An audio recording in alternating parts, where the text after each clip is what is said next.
இறைவானே ஒரு சங்கீதம், அதில் இணைந்தே பாடிடும் என் கீதம். இறைவானே ஒரு சங்கீதம், உன் கரம் தவழும் திரு யாழிசை, அதில் என் மனம் ஈட்டிடும் தமிழ் எழிசை. இறைவானே ஒரு சங்கீதம், அதில் இணைந்தே பாடிடும் என் கீதம். இறைவானே ஒரு சங்கீதம். திருச்சட்டத்தையோ இறைவாக்குகளையோ நான் அழிக்க வந்தேன் என நீங்கள் எண்ண வேண்டாம்.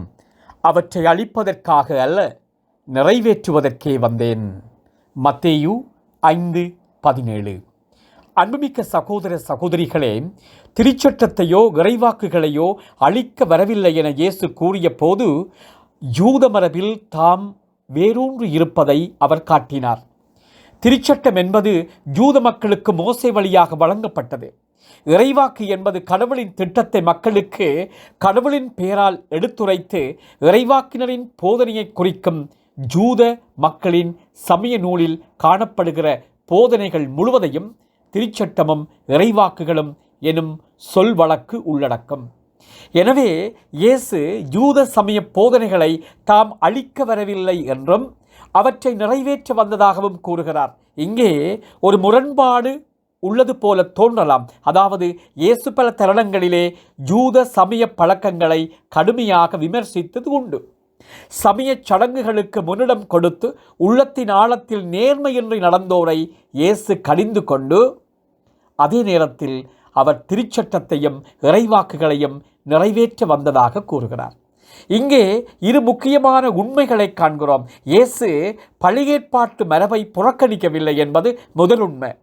கடவுள் யூத மக்களுக்கு தம்மை வெளிப்படுத்தி அவர்களுக்கு ஒரு வாழ்க்கை முறையை அளித்து வழிநடத்தியதை இயேசு ஏற்கிறார். யூத சமயத்திலே வழக்கில் இருந்த ஆன்மீக நெறியே இயேசுவின் வாழ்க்கைக்கு ஒளியாக இருந்தது. இரண்டாவது உண்மை இயேசு ஆற்றிய பணி பற்றியது. இயேசு பழைய ஏற்பாட்டு நெறியை நிறைவு செய்தது, அந்த நெறியை அழிக்காமல் அதன் அடித்தளத்தில் ஒரு புதிய நெறியை அறிவித்தது ஆகும். இயேசு வழங்கிய புதிய நெறி அன்பு கட்டளையாகும். பழைய ஏற்பாட்டில் காணப்படுகிற இக்கட்டளைக்கு இயேசு புதிய அர்த்தமளித்தார்.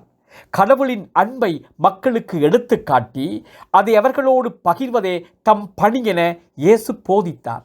கடவுளின் உள் இயல்பு அன்புதான். அக்கடவுள் நமக்கு தந்தையாக இருந்து நம்மை பேணுகிறவர். அவர் அனுப்பிய மீட்பராக வந்த இயேசு கடவுளின் அன்பு வெளிப்பாடாக தம்மை அடையாளம் காட்டியதோடு கடவுளின் ஆவியால் நம்மை தொடர்ந்து வழிநடத்துகிறார். இவ்வாறு இயேசு திருச்சட்டத்தையும் இறைவாக்குகளையும் நிறைவேற்றினார். இயேசுவை பின் செல்வோர் அவருடைய பணியை தொடர்ந்து ஆற்ற அழைக்கப்படுகிறார்கள். பழைய ஏற்பாட்டு சட்ட திட்டங்களை அப்படியே வாழ்ந்து மனிதத்தை அழிப்பதல்ல, மாறாக மனிதநேயம் கொண்டு அந்த சட்டங்களுக்கு அர்த்தம் கொடுத்து கடவுளின் திருவிழத்தை நிறைவேற்ற வேண்டுமென்று இயேசு கற்பித்தார், வாழ்ந்து காட்டினார், எங்களையும் வாழ அழைக்கிறார். அதற்கு நாங்கள் தயாரா என்று சிந்தித்தவர்களாக இன்றைய நாளுக்குள்ளே செல்லுவோம். மன்றாடுவோமாக. அன்பான தந்தையே இறைவா, இந்த காலை வேளையில் உம்மை போற்றி புகழுகிறோம். எங்களுடைய வாழ்க்கையிலே நீங்கள் செய்து வருகிற எல்லா விதமான நன்மைகளையும் ஒரு கணம் எண்ணி மகிழ்ந்து நன்றி சொல்லுகிறோம். ஆண்டவரே, எங்கள் ஒவ்வொருவரையும் ஆசீர்வதித்தரலாம். எங்களுடைய குடும்பங்களை ஆசீர்வதியும். குடும்பங்களுக்குள்ளே ஏற்படுகிற பிரச்சனைகள், வன்முறைகள் மத்தியிலே அமைதியையும் அன்பையும் எங்கள் ஒவ்வொருவருக்கும் பரிசாக தாரும். எங்களை சூழ எத்தனையோ தீமைகளும் நோய்களும் இயற்கை அனர்த்தங்களும் நடைபெற்று கொண்டிருக்கின்றன. இவற்றில் இருந்து எங்களுக்கு விடுதலை தாரும். வாழ்வின் பாதையை நோக்கி எங்கள் ஒவ்வொருவரையும் கரம் பற்றி வழிநடத்தும். நாம் ஒருவரை ஒருவர் நேசிக்கவும், ஒருவருக்கு எங்களுடைய வாழ்வை பகிர்ந்து கொள்ளவும், மற்றவர்களோடு சேர்ந்து ஒற்றுமையையும் சகோதரத்துவத்தையும் விதைத்து உம்மோடு சேர்ந்து பயணிக்க கற்றுத்தாரும். நல்ல தந்தையே, ஆமேன். ஆமேன். புல்லாங்குழலென தனித்திருந்தே அதில் இசையா என் மனம் புகுந்திடுவார். புல்லாங்குழலென தனித்திருந்தே அதில் இசையா என் மனம் புகுந்திடுவார். பாவிய நெஞ்சமும் துயில் கலையும் புது பாடலால் உன்னகம் இணைந்திடுமே.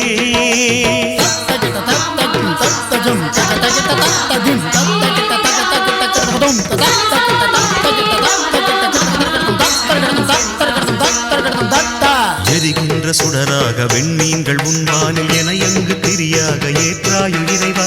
காற்றாகி ஊற்றாகி கார்மேக மழையாகி வாழ்வாகி வழியாகி வாராயு இறைவா.